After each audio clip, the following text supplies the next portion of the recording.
You're sort of flashing on the screen, on the monitor, Matt, but I'm not getting any audio.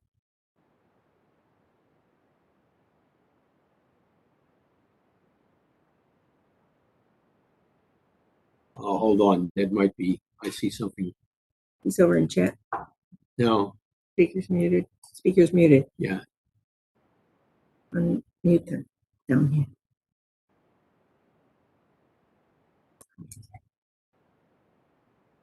They're still muted. Can I click on that for you? I'm clicking on it. No, you're not. Somehow. It still has an X by it. That's why I'm saying. Yeah, I know that. Is it because Matt took it over? Okay, you can hear us? All right. All right, good. So then we're going to ignore then the X.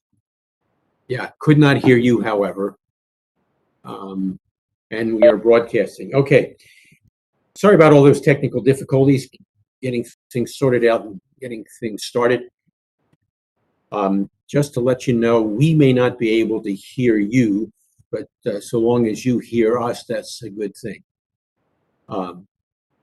Not quite sure why we're unable to hear you, but we'll worry about that at another time. Okay, let's get officially started by talking to God. Father, thank you for this opportunity. And despite the difficulties and the obstacles we've encountered, thank you that we've been able to hang in there and now get rolling. And thank you for this this particular and special time of year and season that we get to celebrate as well, and perhaps clear away some of the myths and mysteries surrounding it. So for all this, we're grateful, and we're grateful for all who have joined us. In Yeshua's name, amen. Okay. To me, it still looks dark on our face, so I'm going to bring that light. You go ahead, and I'm going to bring that light forward. Well, let me see. Patrice and I had talked about what we wanted to do for this particular session, and just after we had decided to do that and began the advertising about it, we received the following email on Stump the Stars. Amazing. Yes. It says, a possible seasonal topic. What is the case for Christmas in December, and what are the typical objections against it? And given those objections, do you think your argument wins out? Those who argue for September seem to be pretty sure of themselves. So we got that. So I guess that's sort of a affirmation of our selecting this particular topic. Mm-hmm. And it allows us then to answer one of the email questions that got sent on in. And by the way, that came unprompted. And just in case you're wondering, that came to us all the way from Hawaii. However, we also got another question. It was emailed to us by someone we've known for very many years. And since we're likely, once we start the topic, we had said we'll spend most of our time focusing on it. We're likely to spend a good deal of time on it. I thought if we're going to talk about this topic, we should talk about this one first. Why? You don't think so? No. Okay. No, you got to keep with the big picture. Okay. That's very. All right. All right. Then what we will do is we will acknowledge, and if you join us later, or if you're not already here, Joe, we will acknowledge the fact that we did receive your email, your question by email. This is going to take us 5 minutes to answer. And we will theoretically answer that in the closing 5 minutes. Having said that, the myths of Christmas. Years ago. Many years ago. And in fact, it's in the 90s. In the 90s. It's almost 20 years ago. Patrice and I had the several opportunities to be on a local religious TV broadcast, on a local religious TV broadcast called The Good Life. And as we prepared for that, and it was going to take place at just this time of year. So we suggested the following title: Shattering the Myths of Christmas, subtitle, Don't Let the Grinch Steal Your Christmas. So this is something we came up with back then, and we've dealt with this topic down through the years. There are 7 topics that we listed as part of the myths of Christmas. Back in the 90s. Back in the 90s. Conceived at Hanukkah, born at Sukkot. Number 2. What is that? Oh, that Yeshua was conceived at Hanukkah time, but he was actually born at Sukkot. That was starting to go around various churches. They were starting, some pastors or Sunday school teachers or whoever picked this up from somewhere, that, oh no, the December Christmas birth, that's wrong, and Christians better get it together, man. And so that really spread its way, sort of like a virus, throughout many churches. And so we're going to talk about each of these things later, but that's back in the 90s that started. It was like you weren't cool if you still thought that Yeshua was born in December. You're just not cool and with it, because everybody knows now that he was born in the fall, you silly people. Okay. And by the way, that is still prevalent among many Messianic synagogues in this country. I think many Messianic people rely on this because they dislike Christmas. They really don't like Christmas. And I understand that. I understand the commercialization and the emphasis on money, and Santa is problematic for some families, and et cetera, et cetera. But just trying to let you know that this is not new and shocking information. This is from more than 20 years ago when this started. I don't know where it's bubbling up from, but it bubbled up from somewhere. Okay. Second one of the myths of Christmas. The myths that were going around. We titled it Frozen Flocks in Frosty Fields. In other words, it was too cold at this time of year for the sheep to be out in the fields. That was another part of the reason why it couldn't possibly have been in December. All right. The third reason was that this, what is now the Christmas celebration, is, as we've titled here, the pagan festival of Saturnalia christened, or we put in parentheses, Christmas. In other words, it was turned into Christmas. So this Roman celebration of Saturnalia was said to be the origins of the December Christmas story. And we cannot take it because this is from Roman origins, and they ruined everything, the Roman origins. Okay. Then we titled the fourth one, No Room at the Inn. There was some misunderstanding as to where that manger scene actually took place. There still is a lot of misunderstanding about your average manger scene. I know you get a blessing on it. You may even have 6 or 7 or 10. Some people collect them. Sometimes they're called creches. Yeah, mainly those are incorrect, but we'll get back to that. Okay. Fifth myth was the late arrival of the wise men. It was often assumed and taught that the wise men arrived about the time Yeshua was 2 years old. And that was based on the fact that Herod killed all the baby boys 2 years and younger.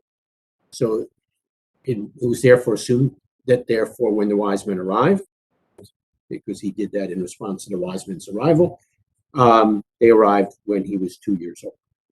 Okay, then the sixth one is... Oh, yeah, they used to show us verses. They'd come up to us and point the verses in the Bible. Christmas tree idolatry. You like that one? Christmas tree idolatry. Okay, the Christmas tree is in fact a pagan symbol, and on top of that is prohibited. And let me see if I've got a note on where exactly in Jeremiah. Oh, yeah, it is in Jeremiah. I think it's in Jeremiah 10. Do not worship trees, it says, which in that context, Jeremiah is totally 100% correct in his own context. A Christmas tree, not part of the Yeah. context of the scripture, not mentioned in the scripture, actually. Okay, and then the seventh was, so who was that bearded man in the red suit? Well, the idolatry of Santa. Yeah. I mean, that's the way some people put it. Some people were upset that kids cared more about what Santa thought than what God thought.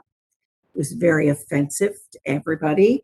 And so they had to shut up about that, because when you went to school, your kids went to school and they didn't believe in Santa, then they'd ruin it for the other kids. See, it's quite a kerfuffle going on. Once you get into this, it's like a whirlpool of negativity. It's like a whirlpool of negativity about this holiday, that when you look around and when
no, you're muted. It says you're muted. That's just it. Okay, how about now? Can you hear Hear us? us? Yes. Okay. Yes, perfect. Oh, now we can hear you. Oh, thank you, God. All right. All right. So I interrupted you, I and I figured. have no clue. Looking Can for- you give us a clue as to where we were when we dropped out? What was the last thing you heard The her last say? topic. Whirlpool of negativity, Yes. and also the oak, Thank the tree is not in the scripture. Right. So, no, there are trees in the scripture, just not the one Jeremiah is talking about, is not the Christmas tree. Yeah. Okay. The Christmas tree is not mentioned in the scripture. The trees that are mentioned, God being against, were the trees that were being worshipped as centers of Ashtarte. Ashtarte was the consort of Baal.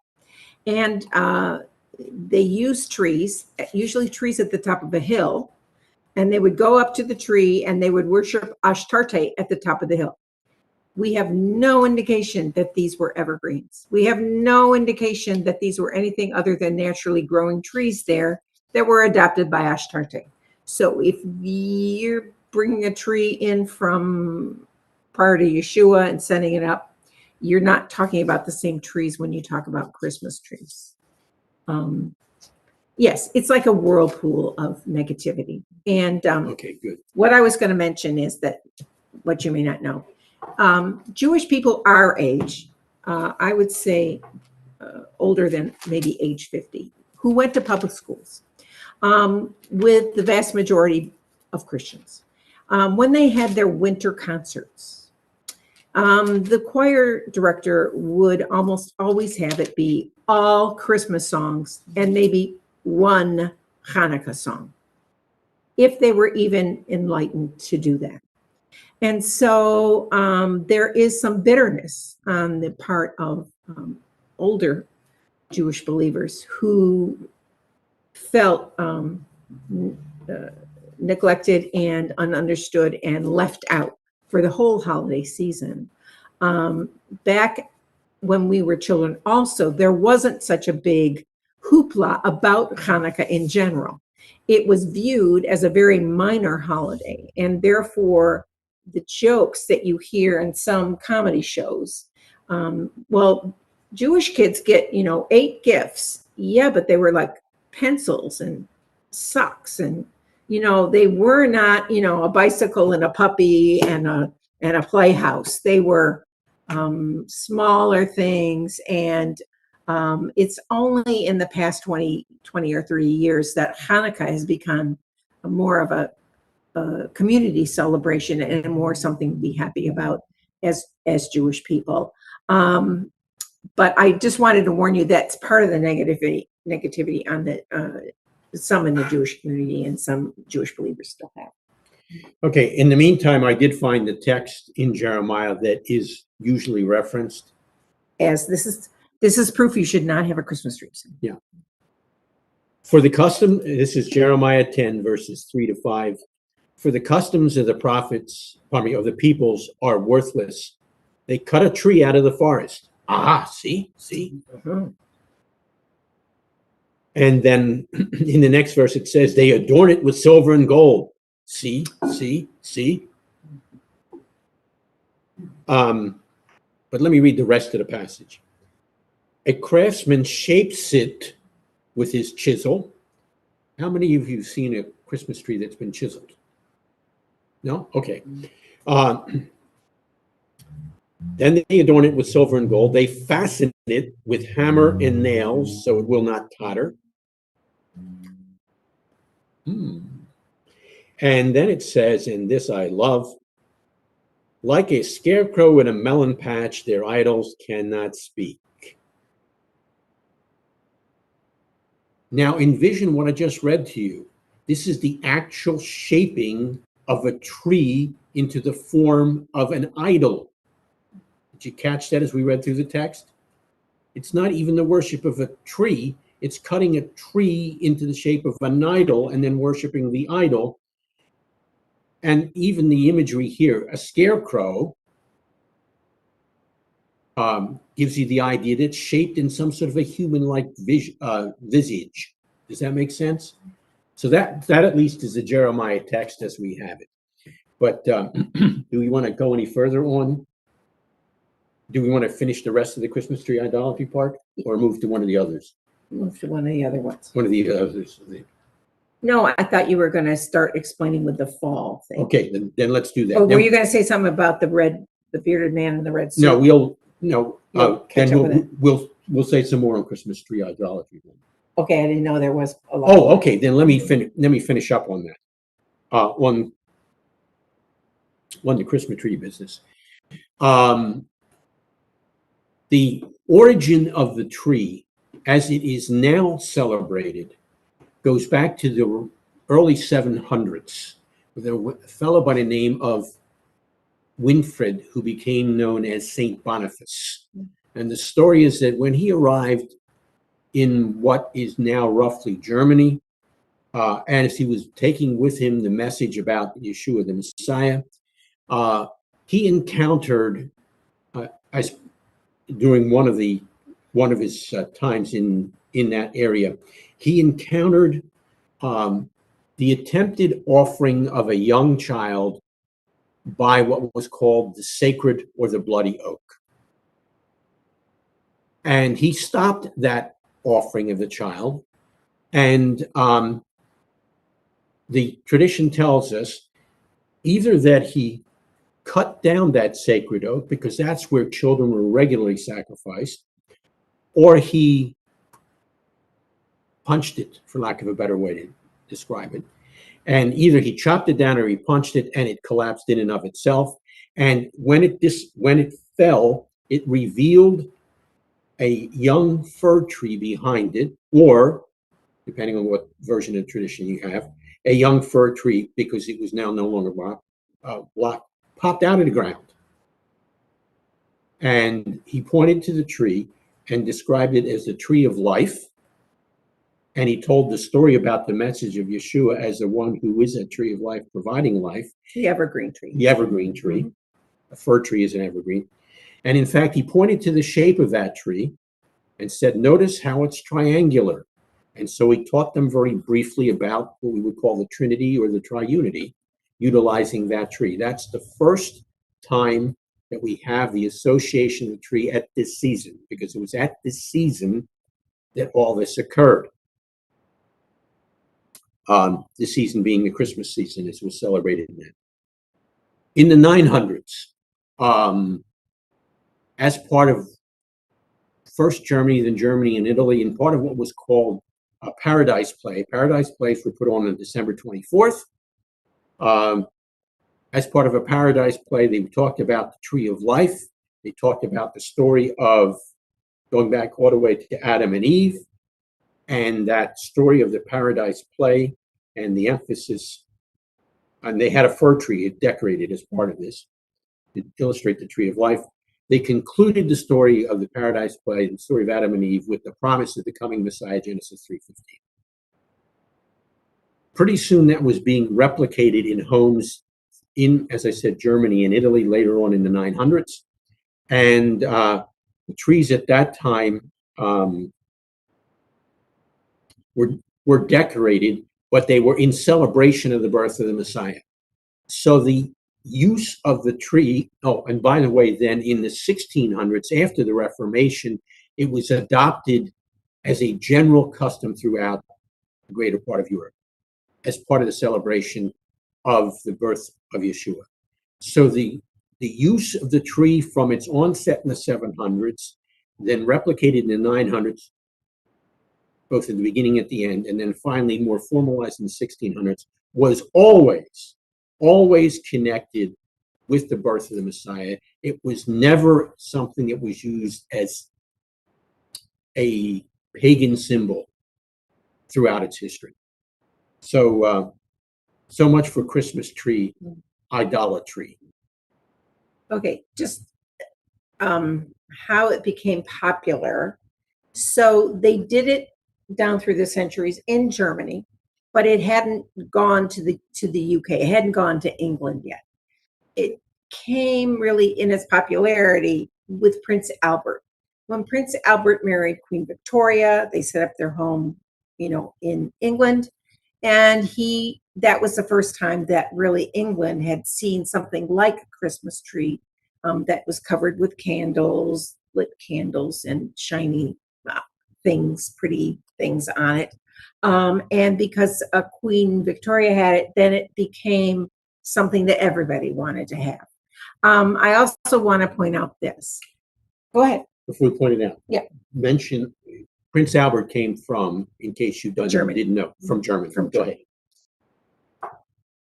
Let's talk about Cromwell for a minute.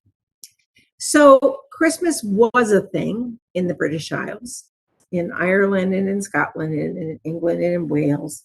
It was something in the Middle Ages. It was a holy religious holiday. No trees yet, but holy religious holiday. And along with it, the eve was a solemn ceremony, and you would go to church, and then you would the next day is when you meet with your friends and family and have sort of a drunken party, a lot like probably Americans do. This was offensive to the Puritans. Remember, the Puritans hated the monarchy. In fact, they rustled up an army. There was a civil war of sorts. And remember, they captured Charles I, the Puritans did, and they beheaded him. And when Cromwell then ruled for the next, 20 years, and then his son ruled after him, celebrations of Christmas were forbidden. The Cromwell Puritans were really what you might consider fundamentalists. They didn't smoke, they didn't drink, they didn't chew, they didn't go with the girls who do. Anything that was fun, they shut it down. Anything that was an excuse to drink liquor, they shut it down. And therefore, where did Dickens come up with this idea that people didn't like Christmas? Because you'll remember in whatever scene you've seen it in, it's the businessmen who don't like Christmas. Remember? Especially if it falls on a weekday, because they're not making any money if people are not shopping. And they kept the stores open because it was not in use during Dickens' time. Dickens' time, about the 1860s. And although Queen Victoria and Prince Albert are at the palace with their Christmas tree, people in general either did or didn't celebrate Christmas, either did or didn't go to church. It wasn't a big thing until there was a revival of the Christmas idea and about the good parts about Christmas, peace on earth, goodwill to all people, giving gifts widely, being kind, being neighborly. All of those qualities were a part of raising the popularity, once again, of Christmas. And you see in Dickens' story, you see that they're right teetering on the edge. And that's why Dickens really goes all in on this is a good thing for families to celebrate this kind of holiday. This is a good thing for business. If gift giving becomes more popular, then you're going to do better before Christmas and you'll be happier to see it come in. So there's a lot of happy news and unhappy news. And this is sort of just so you can fill in some of the blanks of how on earth did we get to Dickens and what's wrong with Christmas in the intervening years. Well, it was all a matter of step by step. And there are books that are on the history of Christmas where you'll learn a lot more than all of this too. Books. I can remember the author's name, but I forget the title. Something about Tales of Christmas. I can remember his name because of the nature of his name. The author's name is Ace Collins. Collins. Yes, I love it. An author by name of Ace. And somewhere along the line, I might actually remember the title or might have it somewhere footnoted. I found it in Barnes & Noble. Yeah. They gave it to you. Yes. And it was an excellent source. It's a very good source. Yeah. Okay, we better get to the rest of it here. Yeah, let me see if I can quickly find this. He got out every single page of notes he has. Okay, here it is. Stories behind the great traditions of Christmas. Stories behind the great traditions of Christmas. There we go. I know I'd just seen it recently. Okay, there we go. But conceived at Hanukkah, born at Sukkot. This is the shocking revelation that proves that December is wrong. Yeah. In order to avoid the so-called paganness of Christmas, as we already mentioned, you needed an alternate date on which to celebrate. And so the idea of it happening at Sukkot seemed wonderful. Why? Because Sukkot was a festival of lights in those days, and therefore it must be lights.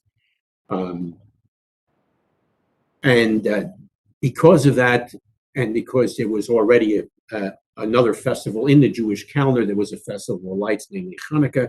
Somehow they must be connected. So the idea came about that he was conceived at Hanukkah and he was born at Sukkot.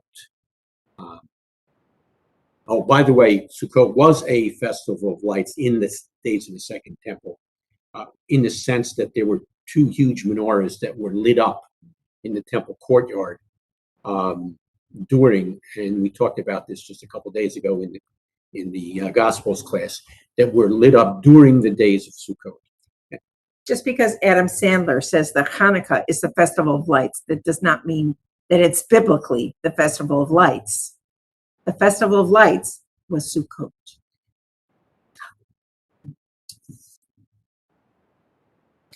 So anyhow, but Hanukkah was the festival of dedication, and we celebrated it by lighting Candles. candles. Or What little, eventually became the Hanukkah menorah. the little Hanukkah. oil lamps. Yeah, little oil lamps, yeah. So, and that's how it developed into being viewed as a festival of lights. And in fact, well, no, I'll get sidetracked on that. So here's one problem with that particular understanding. If he was conceived at Hanukkah, Which is more or less the middle of December. yeah, More or less. yeah. Let me think.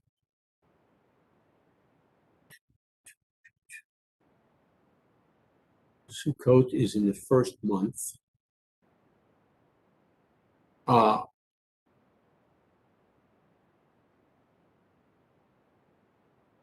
Just calculating this. Bump, bump, bump, bump, bump. How many months is it from Hanukkah to Sukkot? Somehow, if January, February, March, April, May, June, July, August, September, October. How many months is that? 8? 8. Yeah, you don't have quite enough time, do you? But that's not the important thing. It's just a thought that occurred to me that was problematic. The reason for the Sukkot connection originally was because of a passage found in Luke chapter 2. And This is an important passage that everybody should know what it actually means because it's misunderstood.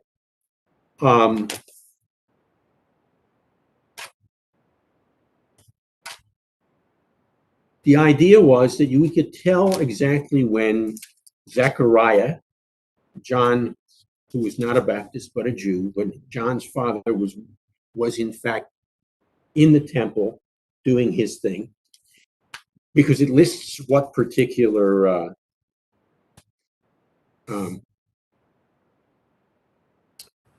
order that his division, that's what I was looking for. Zechariah's division was on duty and was serving as priest before God. This is in Luke 1. This is Luke chapter 1. All right, so we can find that on the Jewish calendar. And based on that, it was then assumed that Yeshua would then have been born, given the announcement about John, and then the announcement about Yeshua, that Yeshua must have been born then at Sukkot. Okay, now, we know when Zechariah's division was there. We know when the events related to his serving there took place. And so we have some idea as to when perhaps Elizabeth, John's mother, became pregnant. Well, then we move on to what is called now the birth of Jesus foretold in my Bible. Verse 26 begins, in the 6th month, God sent the angel Gabriel to Nazareth, a town in Galilee, to a virgin who was pledged to be married to a man named Joseph. What happens is this text is read in Elizabeth's 6th month. And now if we know that it was her 6th month, then we know that if this is the time of Yeshua's conception, therefore Yeshua would have been born around Sukkot. It's not the 6th month of the calendar for everybody. This is Elizabeth's. No. Oh, this is how people interpret it. right. That's what I'm saying. Oh, yes. Okay. Yeah. It sounded like you were saying. No. No. I'm saying This is they what misinterpret it. Yes. And it's evidently June because it's the 6th month. No, this is Elizabeth's 6 months of pregnancy. That's what they're arguing. That's what they're arguing. Yes, exactly. But the text says in the 6th month. Luke is very precise in his use of language. He is talking about the 6th month. The 6th month of what? The 6th month of the Jewish calendar. Okay, now, we'll do a little math. This will be an easier math than going backwards from the Hanukkah conception to a Sukkot birth. All right. If he was conceived in the 6th month, the normal length of conception is what? 9 months. Therefore, Yeshua was born, added together, in the 15th month. 15th month. Well, you know, we don't have 15 months.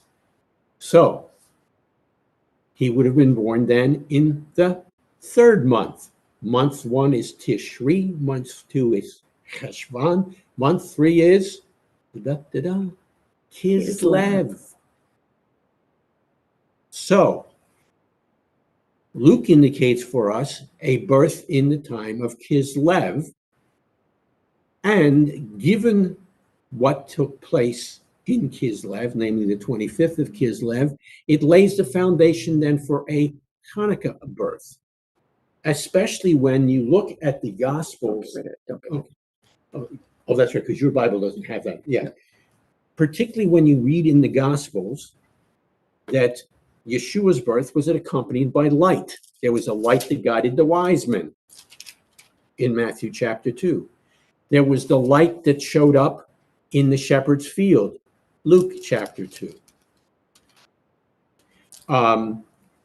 The narrative in John chapter 1 is virtually John's version of Yeshua's birth. So his birth narrative describes Yeshua as what? In him was life, John 1:4, and that in him was light, and that light was the life of the world. Or did I flip that around? In him was life. And his life was the light of the world. Yeah. And his life was the light of the world. Anyhow, John chapter 4. And then he describes in John chapter 1, verse 4. And then in John chapter 1, verse 9, he describes him as the light that gives light to everyone that comes into the world. Well, interestingly enough, when you look at Hanukkah, there is a light in the Hanukkah that gives light to all the other lights. So you've got Hanukkah imagery, light imagery all the way through. Another thing that you find in these gospel narratives, especially in Luke 1 and 2 and Matthew 1 and 2, you've got a great emphasis on miracles. So you've got a light and miracles background to the birth narratives of Yeshua. What is the holiday that focuses on the lights that remind us of the miracles? In fact, we do the blessing each year at Hanukkah time. She'asa nisim lavotenu b'yamim, who performed miracles for us in days of old at this season. Okay, so 1:4 is in him was life, and that life was the light of men. Thank you People. for getting that. Mm-hmm. Yeah, as I was saying that, it sort of flipped in my mind. Okay, so let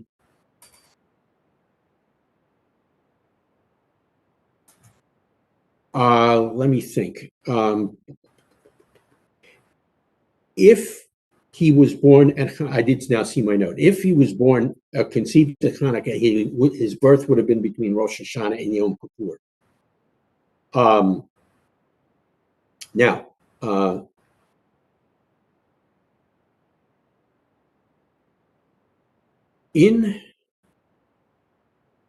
going to take you through church history very briefly. I don't want to get too sidetracked on this. In the 2nd century, a man by the name of Hippolytus, who was taught by Polycarp, who was taught by John the Apostle. Hippolytus says, in the early 2nd century, that the accepted date of Jesus, I'm quoting him, the accepted date of Jesus' birth is December the 25th, end quote. So you have 2nd century historical validation of a December or Kislev birth. I'll get to the variation in a minute. In the year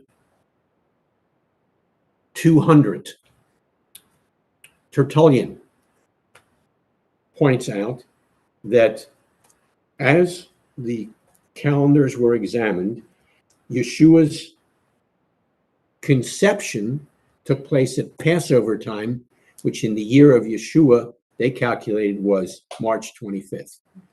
If he was conceived on March 25th, he was therefore born December the 25th. In the year, roughly the year 220, Sextus Julianus Africanus, I hope I've pronounced his name correctly, validates that same timing. A conception on March 25th, therefore the birth would have been December the 25th. So that's what we have coming at us from history. Please remember, the man who said the accepted date of Jesus' birth was in fact taught by the disciple of John. John, who knew the story well. John, into whose care Mary, Yeshua's mother, was given. Mary, who probably would have known when she gave birth. One would think. Now, quick crossover.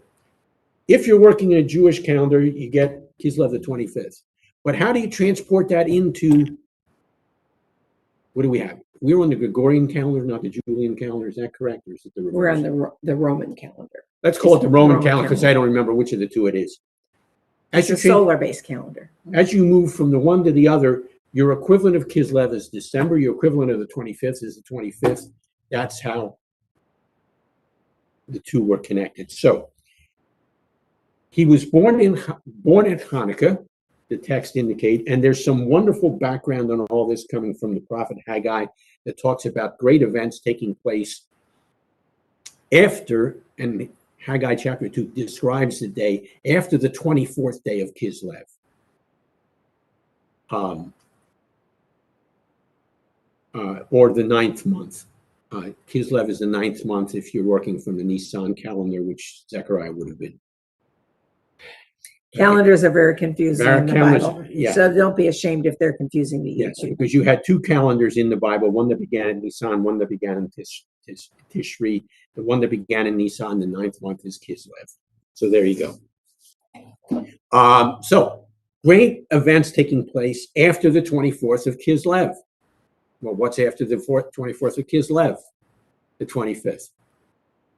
And it talks about Zerubbabel being the signet ring. Zerubbabel was a picture in the book of Zechariah of the Messiah. It talks also about the desire of all nations will come. That's earlier in chapter 2. And Yeshua, and the messianic expectation is described elsewhere in the prophets as the one whom the nations would desire or anticipate. Haggai chapter 2 says, your house will be, the glory of this house will be greater than the glory of the former house. Your house will be filled with glory. If Yeshua is born on the first day of Hanukkah, he is taken for his Brit Milah, as Luke chapter 2 later tells us, on the 8th day of Hanukkah. And then on that day, Simeon describes this infant that he sees being carried in by Miriam and Joseph as the glory of the people of Israel. So the house is filled with the glory. The glory of the second house is greater than the glory of the first. I condensed a whole lot of stuff in there. Hopefully some of that sunk in. So all of that gets us back to a Hanukkah birth, not a Hanukkah conception, which makes Passover the time of his conception.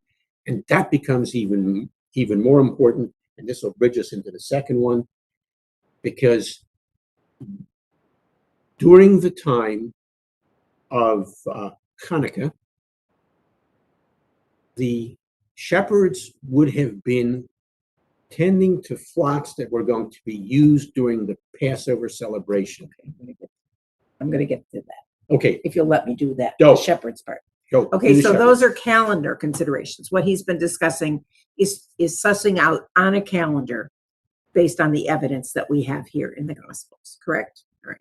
So the second part of evidence has to do with the shepherds.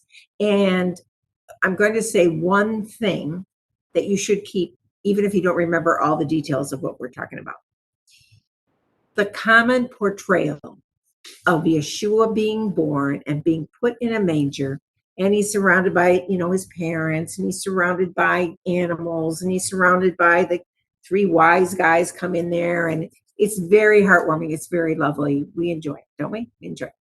Yeah. It's based on a German conception of what that birth scene would have looked. It's not based on an Israeli or Middle Eastern viewpoint of what that birth scene would have looked like. And the first thing that people complain about, remember, there wouldn't be any sheep in the fields because it was winter. Well, maybe not in Germany, maybe not in the UK, maybe not in Morocco. I don't know a lot about sheep herding in Morocco.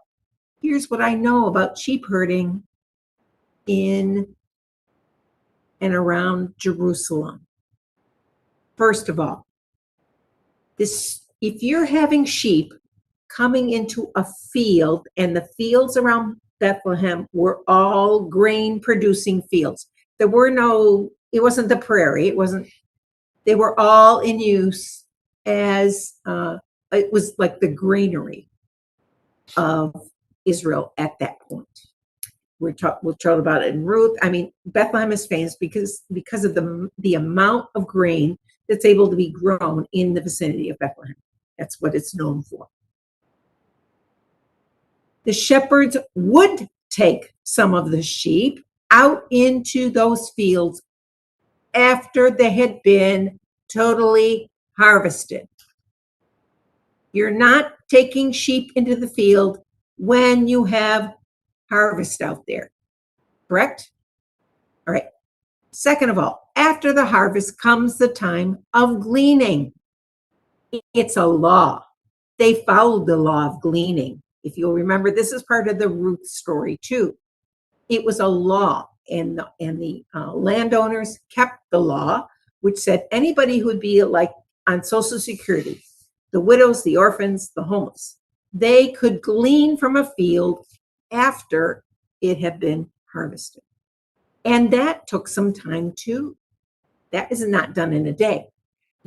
People from the community would be able to go through the field, which has been chopped short, and pick up all the grain that was on the ground, or stalks of grain that had fallen out of the threshing category, because it's a messy job and there's grain and stalks all over, which are valuable to those who have no other means of supporting themselves. After that, then it looks like it has a crew cut. The field looks like it has a crew cut because it has the rest of the plant, the grain plant. And it's all dried up. It's all dried up from the long hot summer there. And so this is perfect for sheep.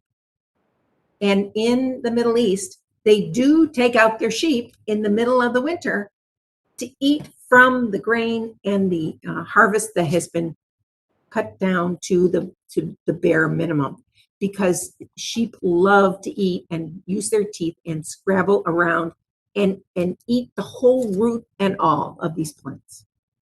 So yes, because remember, sheep bring their own wool jacket with them. And if you've chopped off their wool coat back at Passover time, they now have a very nice thick wool coat, Lord willing, and they are very happy being in those fields. But it's not every single sheep from every single place overrunning all the fields in Bethlehem. These fields are preserved for a special kind of sheep, as John mentioned before. At this time period in December is going to be the last month where there's going to be nothing in that field, because starting in January, winter crops get sown. This is not Kansas. In Israel, they have multiple grain crops in a year, just like we in Florida have multiple growing seasons. See how this is so different than what your average American thinks of as farming and as sheep herding. So here's the deal. During that 1 month, okay, let's give it 5 or 6 weeks, after the gleaning, that's when a very special group of sheep can come in Bethlehem. And Bethlehem is the place where this group is gathered, because in real life, if you're driving a car from Bethlehem to the temple, it would take you about 20 minutes. It's just not that far. It's not even half a day's walk if you get up at sunrise. You'll be in Bethlehem by noon if you came from Bethlehem, or it came from Bethlehem and went to Jerusalem, or vice versa. They would bring very, very special yearling sheep. They brought these young yearling sheep in under the guidance and the guardianship of priestly teenagers.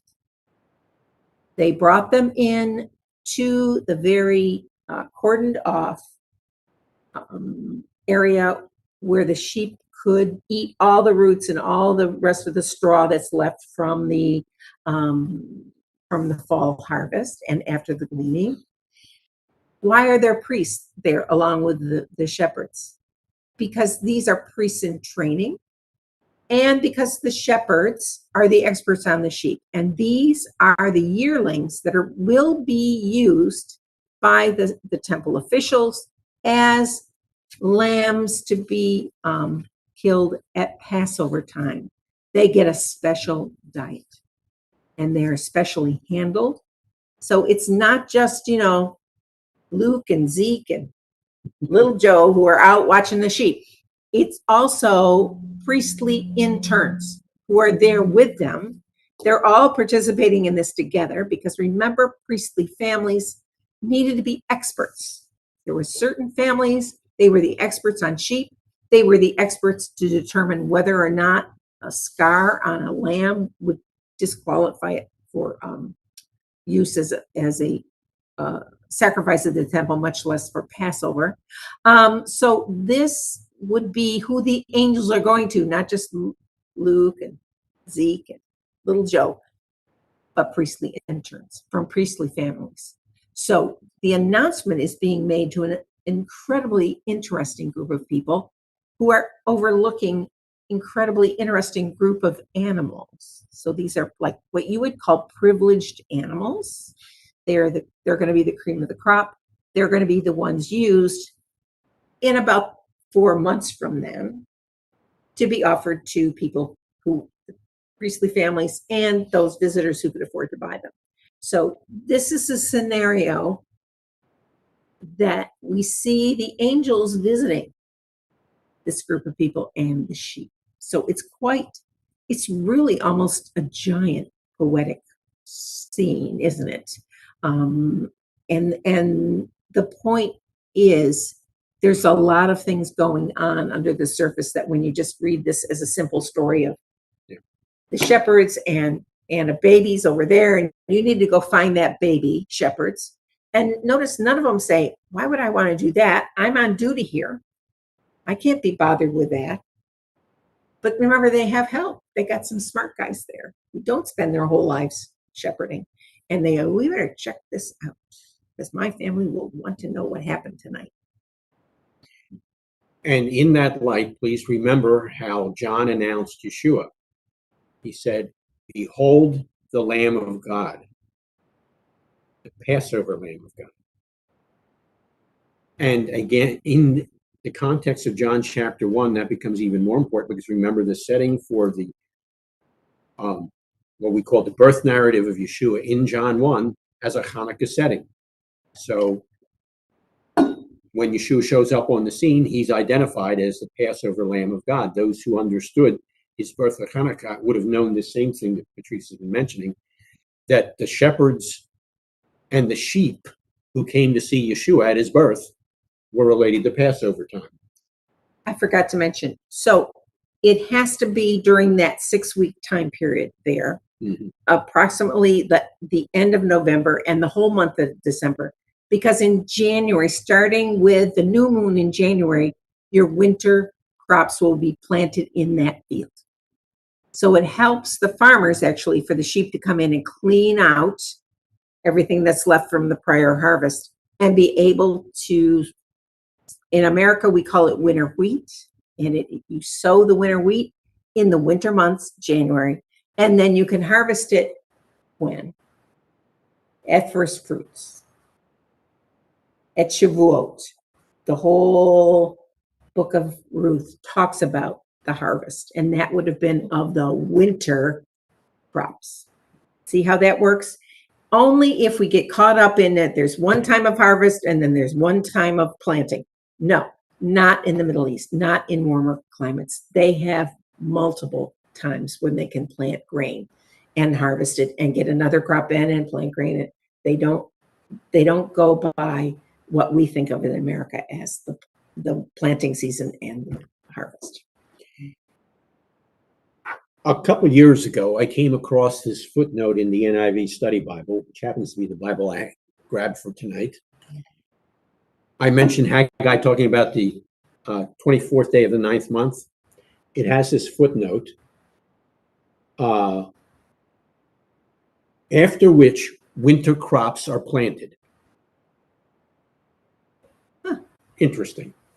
Oh, and by the way, remember, this is a text based on, and it goes on. I checked it a little later in chapter 2. It says twice, if not 3 times, from this day on, these great things will happen. Remember, the day that's mentioned here is the 24th of Kislev. So it's speaking about events on the 25th of Kislev. One other thing about the flocks, I stole this from you. One other thing about the flocks is a reflection on the book of Genesis from one of the Targums. And it talks about a place called the Tower of the Flock, Migdal Eder. It describes it as the place of the manifestation or the revelation of the Messiah. Migdal Eder is close to Bethlehem on the road to Jerusalem. So these sheep and these shepherds would have been there. And what happened? The revelation of the Messiah occurred because the skies were filled with angels and lights, and there it was. So that's just another interesting reflection on the Hanukkah birth, and in this particular case, on these poor frozen flocks in frosty They're fields. not frozen. They all have sweaters on. Oh, but quick aside, if you want to get a warm sweater, what are you going to make it out of? Wool. I guess the sheep wouldn't have had so much problem in colder temperatures. And anyway. they don't mind the rain either. That's another advantage of sheep. They don't mind the rain because wool is, because of the lanolin in the wool that the sheep naturally produces, it's waterproof. So wool keeps you warm even when it's raining. Even when it's wet, you'll still be warm because of the wool and the sheep work, obviously. Okay. It is now 8:30. I just looked down and saw that. So but we didn't start till 7:30. I know. Well, yeah. do you want to set a time when we can let these Well, people go, what I'm going to say is, as I'm looking at the so you others, could go for 2 more hours. speaking of which, thank you for saying that. Yeah. Maybe somebody wants Look at her. us She's shaking her head, yes. She was shaking her camera, yes. So,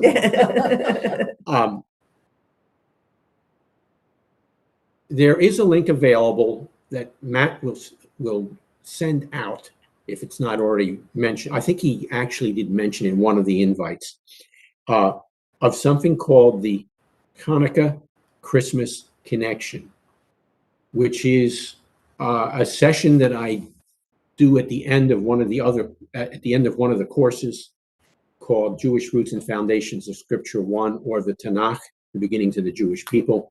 And you will get 2.5 hours on just the kind of stuff we will have spent less than an hour on. But I won't be there. But unfortunately, she will not be there. You won't have all the cool stuff about the sheep in the show. You'll have some of it, but not all the cool stuff. But anyhow, a more expanded version, especially of what we're going to go into now, is found there in far greater detail. So, be very brief. The problem was December 25th. It was the reason it's December 25th is because they took a pagan festival and Christianized it. The festival of Saturnalia. That's what that Roman church did. Yeah. So if you have angry feelings about Roman Catholicism, you love this idea and you'll go for this idea. Okay. And so they christened, or as I said, Christmased this holiday to make it work for themselves. Problem is, the festival of Saturnalia runs from the 17th to the 21st. They missed it by 4 days.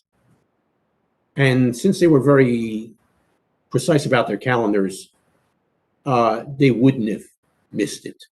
They know better than that. That Christianizing of the Roman Empire took place under Constantine in the early to the mid 300s. Please remember the date of December the 25th as set up by the early leaders of the early Yeshua community. 2nd century, Hippolytus. 200,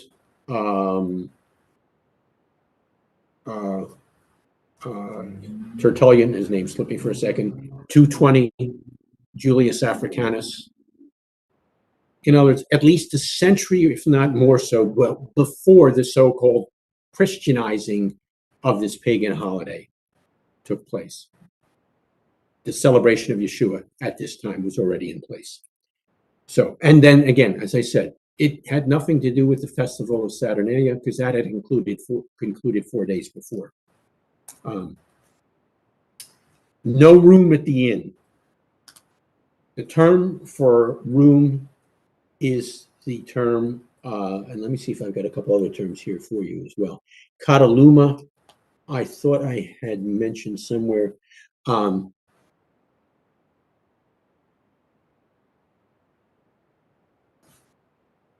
And that was the term for guest room.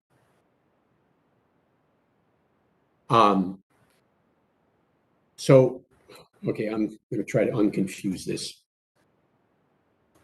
I can help maybe. Go. No, you. No, you go ahead. Okay. Well, I would come at it from a different point. Go. All right. Go. Here's my different point of view. It is not normal, as we think nowadays in America, and as Germans from the Middle Ages felt, you don't have your animals in your house. Is that other than a dog and a cat and a hamster and a bird? However, that was not the way the Middle East worked. So the common method of having a home was a 2-story home where the people lived on the second floor and the animals lived or had their food for wintertime on the first floor, same building. Animals down here, people up here. Now, realizing that if you are anywhere near a city, you live in town. In other words, you don't live out in the fields unless you do that. Then you'd have a different kind of house. But they're called a 4-room house. And the first floor room, it not only had the animals, if you had a place to keep your animals inside. Some of your animals would be roving out in the yard during the day, like chickens, ducks, geese.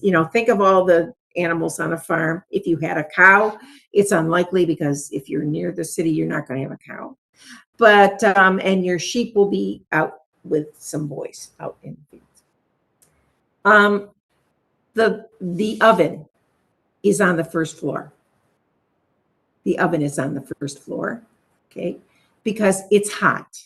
And just like in England, you'll find that if you go to the UK and you go to these palaces, or you even go to New England and you look at Puritan homes, they had the ovens in a different place than they had the family, correct? And many of them, it was down and aside from the house. But some of them you had a fireplace in the house.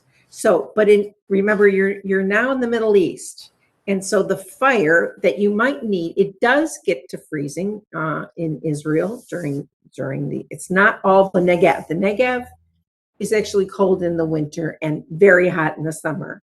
In Galilee, you're at a higher altitude, and so it gets snowy and cold in the mountains, just like it does here in the States, in the Rockies, in the Appalachians. It gets snowy and cold.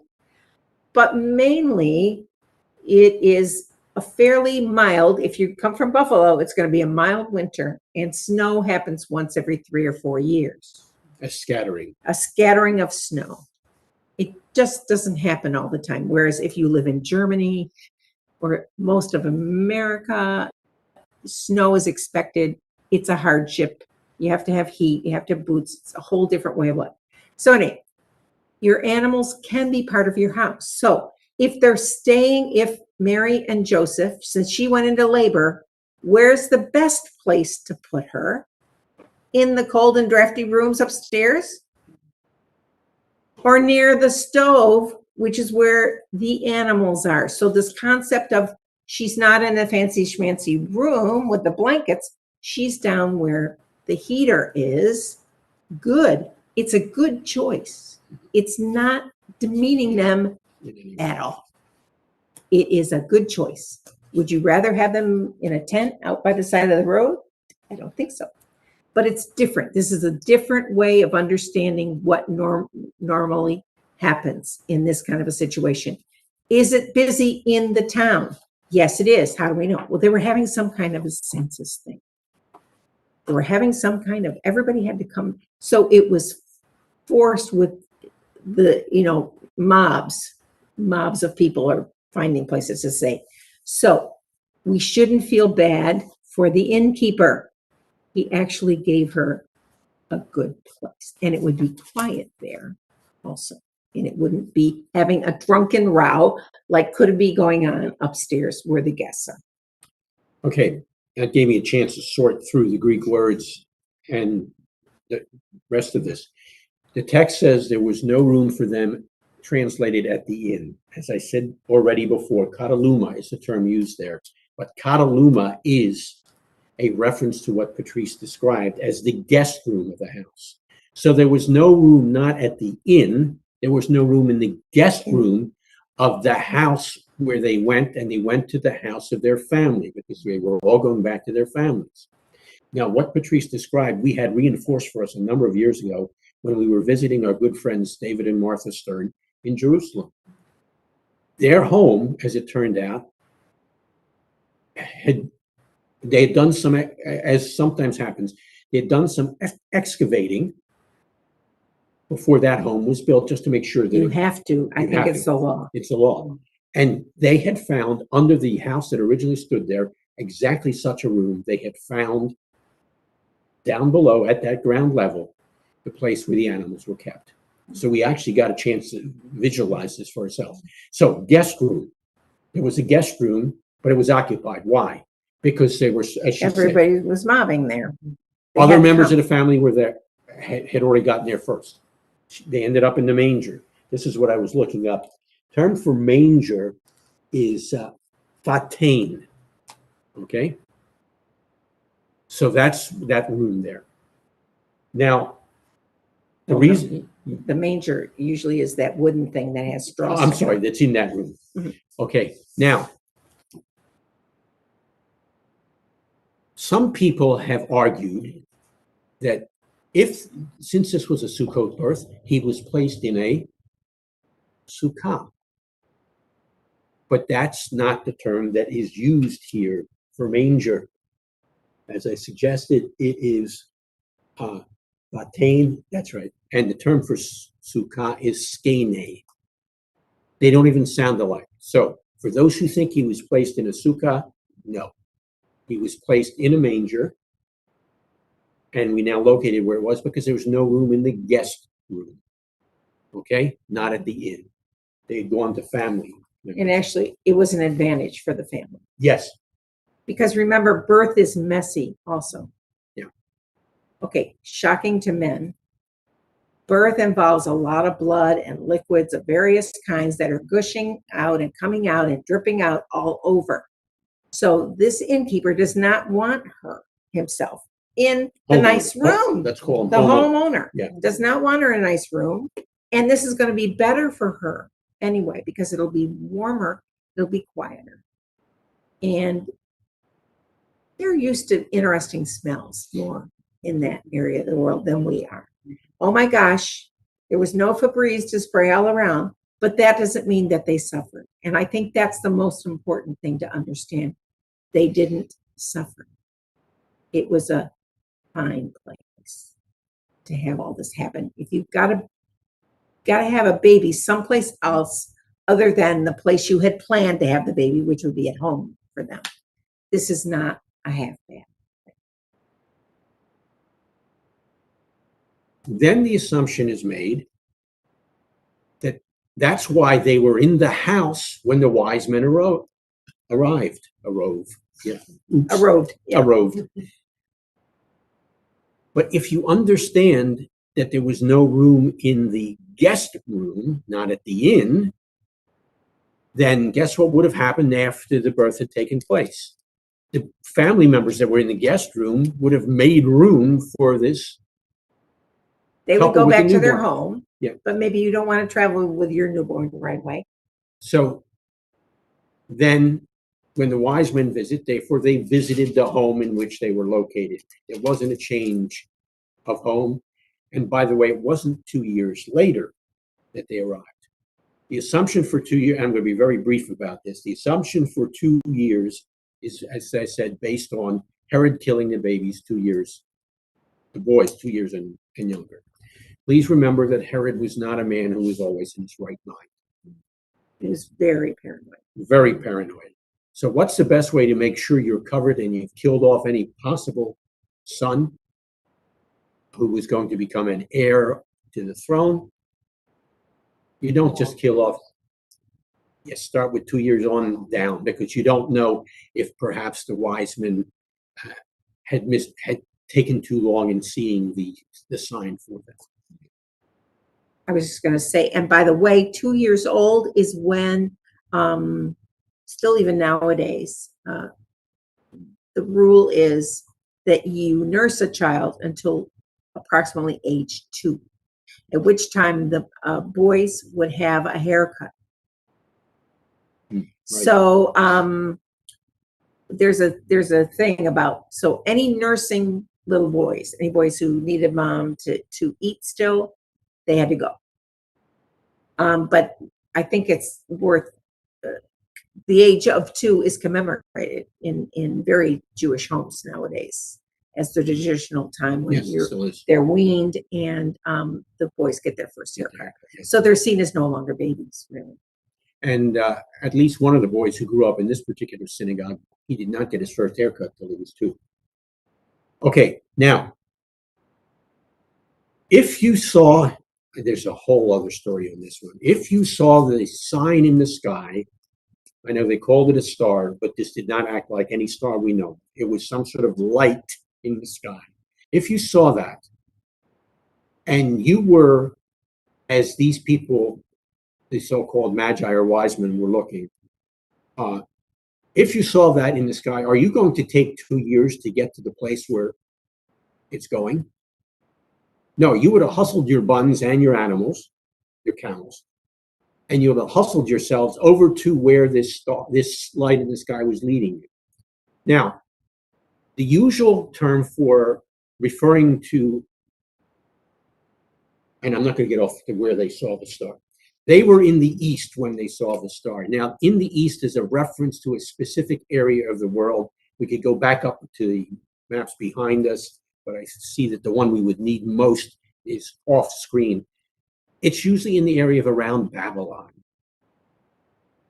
So, if these magi, and I will throw this out, there's every likelihood that they were Jews, but we'll leave that for another time because we don't have the time. If these magi saw that thing in the sky and they started following, they would hustle as fast as they could to get to the place where that light was leading. It would have taken them by camel, if they weren't doing a normal caravan, but just trying to get there quickly, about 2 weeks. So the baby they saw was not a 2-year-old, but a 2-week-old. And by the way, there's an interesting tradition within the Greek or Eastern church that grew up out of Christianity very early on, that the arrival of the wise men took place on a celebration that's still celebrated to this day called Epiphany. Epiphany is January the 6th, 12 days after December the 25th. So, how did they know? The celebration of the arrival of the wise men, the time it would have taken them to get there, would have indicated that we had a Hanukkah birth. Because again, remember, you're flipping the Jewish calendar into a Roman calendar, and the January 6th gets flipped along with that. So, late arrival, yeah, they were late by about 2 weeks. And it's interesting to read the text as we just read them over the last 3 weeks that would have been read in synagogues around the world while they were traveling. And if you will remember, a lot of imagery that could be seen as birth imagery. I said we'd talk about Christmas tree idolatry a little further. I'm going to leave you, because it's late, I'm going to leave you with just one thing. It's one of my favorite texts. It's in the book of Hosea, and it is, in fact, one of the Haftarah portions from a couple weeks ago. it says, or God describes himself in 14:8.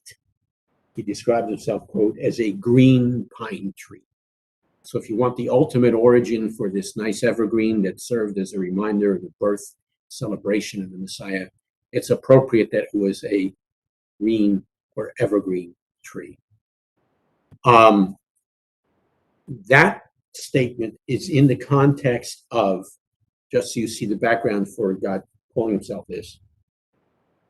Return to the Lord, say to him, forgive all our sins, receive us graciously.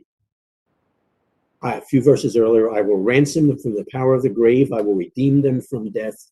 Where, O death, are your plagues? Where, O grave, is your destruction? That's the context for God describing himself as an evergreen. So there you have it. We're left with just one other thing. Who was that bearded man in the red suit? Well, the tradition is he's St. Nicholas. St. Nicholas was a 4th century Middle Eastern bishop who went around distributing gifts to the poor. And part of the tradition is that he did so around the time of the celebration of Yeshua's birth. So even jolly old St. Nick has a Christmas, a holy Christmas connection, even though he might not have looked exactly like you saw him in the Coca-Cola commercials or whatever you now see him as. Probably looked a whole lot more like the Father Christmas of the European version. Maybe not in red. But not in red. Not necessarily in red, yeah. Okay, but as you can see, I dressed as St. Nick. So there you go. Is there anything more we want to say about this? Just Or myths or mysteries of Christmas? Anything else on that? And part of this, which I know many of you know, but this is for the benefit and reminding you that I would say 95% of Christians don't understand that there is a Hanukkah message in the Gospels. And it's John 10.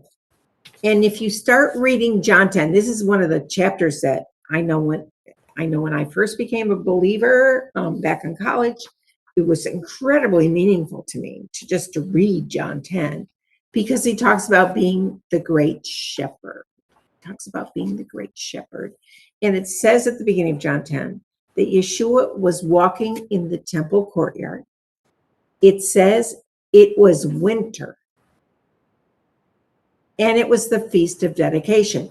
That's telling you he's giving a Hanukkah message at the temple, and it's winter. Yes, December, but you can also see it as sort of he's working on his birthday.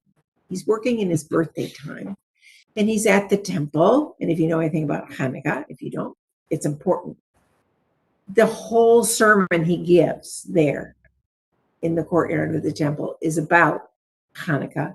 And the vast majority of things he talks about is being a shepherd and sheep, where average people are sheep and he is the shepherd. And that was an image.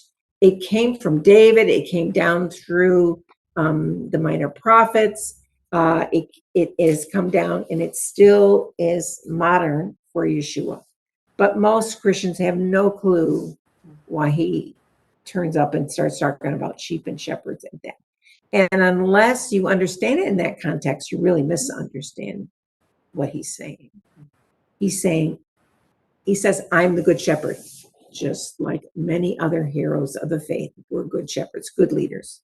And the evil shepherds that were in power during his lifetime. He's saying, I am the good shepherd, and this is what I can do for you. It's a very powerful. It's a very powerful within the context. It's powerful when you don't even know the context. But once you realize what the context is, it's extremely powerful. And there's, just like in Hanukkah time, there's a discussion right away of miracles. Because the first blessing you say after you light the candles is created miracles at this season.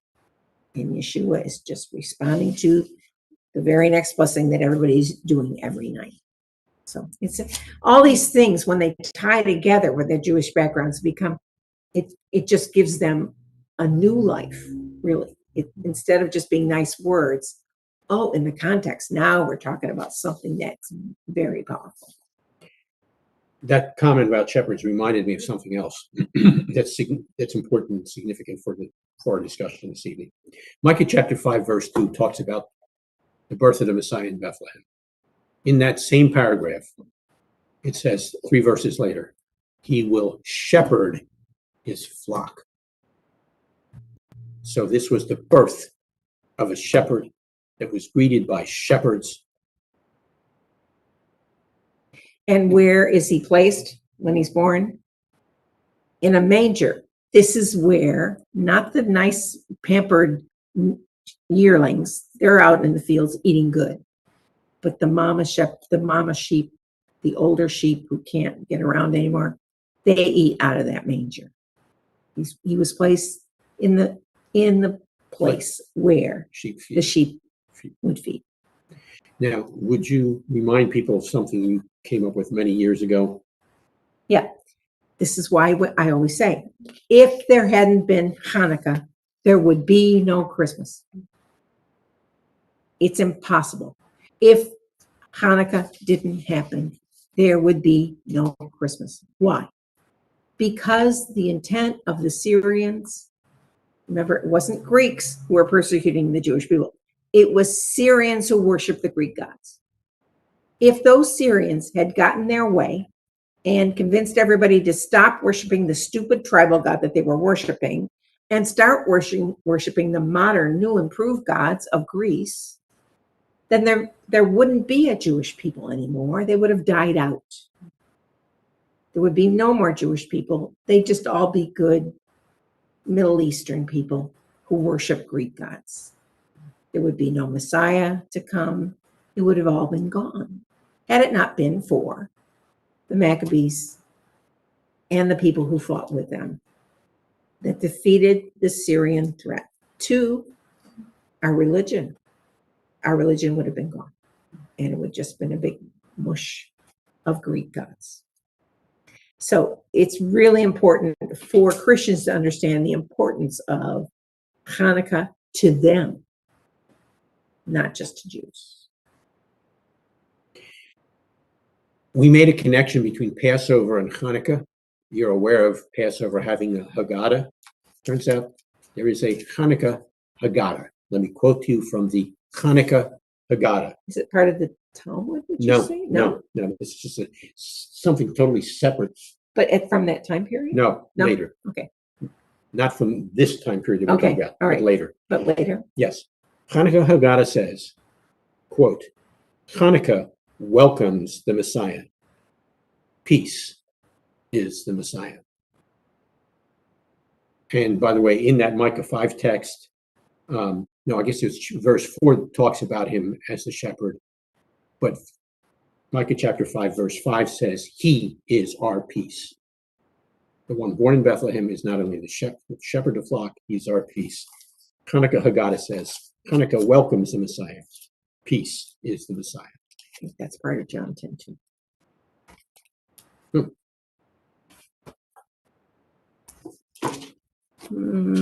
let her see if that's in there. No. Okay. It would have been appropriate. Should be in there. I'm writing it in. I'm kidding. Okay, we've done it and overdone it, I think. With all apologies to Joe, we'll get to your question, Joe. Next time we get together, and the question is, when are we getting together next time? Right now, it's scheduled for January the 8th. So in the new year, in 2022, it's, January the 8th, which is around Epiphany.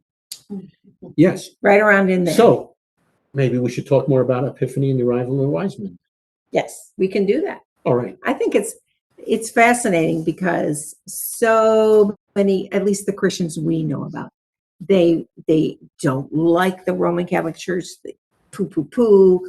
Oh, they ruined everything, the Roman Catholic Church. Some things the Roman Catholic Church got correct. And when the Reformation came, Protestants just threw it all out. And some of it is the baby and is worth keeping. Don't want to throw the baby out with the bathwater. Throw the bathwater out, yes. But the good stuff, let's look at it. It's pretty good sometimes. And in this case, the baby was born in a manger in a place called Bethlehem, which was a Jewish town on a Jewish holiday called Hanukkah. So with that, we'll conclude, unless you have any questions, either on screen or in front of us. Because we covered a lot. yeah, Yeah. Betty. How do you respond? Oh, go ahead. I'm sorry, Barbara. Go ahead. Go ahead. I've been told that I shouldn't celebrate Christmas because the Lord said he hates our new moons and our festivals. How do you respond to that? Love it. All right, I have a question. So do that group that you're talking about, do they celebrate birthdays? Or are they the part of the Christians that do not celebrate birthdays because they're evil? Oh, They do celebrate birthdays. birthdays? Oh, yeah. Oh, interesting. That here's how I would start. If someone says that, say, that's interesting, it sounds familiar. Where's that found? And 9 times out of 10, if not 99 times out of 100, they will not be able to find it because this is something they heard. Because their pastor told them. Yeah, or somebody told them. It turns out it's found in Malachi. And it also says in Malachi that he hates their sacrifices. Now, did God stop the sacrifice system or ask the people to stop the sacrifice system? No. That context, and you know it well. In fact, you taught it, what, a couple of weeks ago? About a month ago. About a month ago. It was because of the way in which the sacrifices were being brought or the festivals were being observed. So the point is, do them right or don't do them at all. Exactly. Not don't do them. Yeah. Do them right. Yeah. Or don't bother. Not stop it. It's horrible. No. And if he said that he contradicted himself from the book of Leviticus 23, where God commands us to celebrate these festivals. So that's all old news, and it's not for us because God did away with those. Well, except that if this comes from Malachi, then it's from the same. Well, we've happened to notice that, people, they say, oh, the Old Testament, it's passed away, and it's very interesting, but we don't have to follow it anymore because it's too hard. Nobody can do it that way. You have to you just do the New Testament. And yet when they dislike something, they'll find verses in the Old Testament and just pop them right out there like they still believe in the Old Testament, except they don't, supposedly, is according to what they say. So I just find that disingenuous in the worst way. It's hypocrisy. I know they don't realize it, but you got to think better. You have to have more discernment. You have to do more, look into it a little bit. If you're going to make these statements that you can't do this, why don't you look into why we shouldn't do it and then come back and try to explain it to us, because it makes no sense to me. Anyway. As this was a Jewish believer, I asked him why he celebrated Purim. And what did they say? Oh, God said that was okay? Oh, well, that was in the Bible. At that point, I figured I better shut up. Well, as I said before, So there are Jewish believers who were very hurt and felt left out and almost persecuted because there was never any Hanukkah in the public, and at school they just were. Even our son was teased. I mean, he had friends, but they would tease him, and after a while he was just tired of that. And these are good Christians. Now, if that came, and I wasn't sure, I was thinking it might have come from a Jehovah's Witness. But if that came from a Jewish believer, then if he's going to take that verse seriously, the festivals being referenced in Malachi are the festivals of what? The Lord. The ones that he himself or she herself was celebrating. So you turned it back on the person correctly, but there was even in referencing Purim, but it then undercuts all celebrations of all festivals because but of course it's taken out of context. And even birthdays. Thank you. Okay. Betty? Betty. Well, I didn't have any addition to this. I just wanted to say how much I enjoyed this evening. These sessions that you do with Stump the Stars are always so informative, and I gain new material every time. So I'm very grateful because I know that you take part of your Saturday evening and come out and do this, and I appreciate it. Well, thank you, Thank Betty. you very much. Would you like to record that? We'll put it out there on the website as a commercial. I'd be glad to do that. I'd be glad. I don't know, don't contact us about that because it take us 3 years to get that done, but Uh-huh. But thank you. That's Very greatly, sweet. deeply appreciated. and we enjoy it too.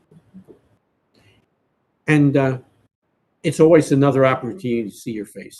Oh. Yes, we see happy smiling faces usually. Thank you. And so any others before we close it off? They're sleeping now. Okay. They've had enough. All right. Again, thank you for joining us. Have a wonderful holiday.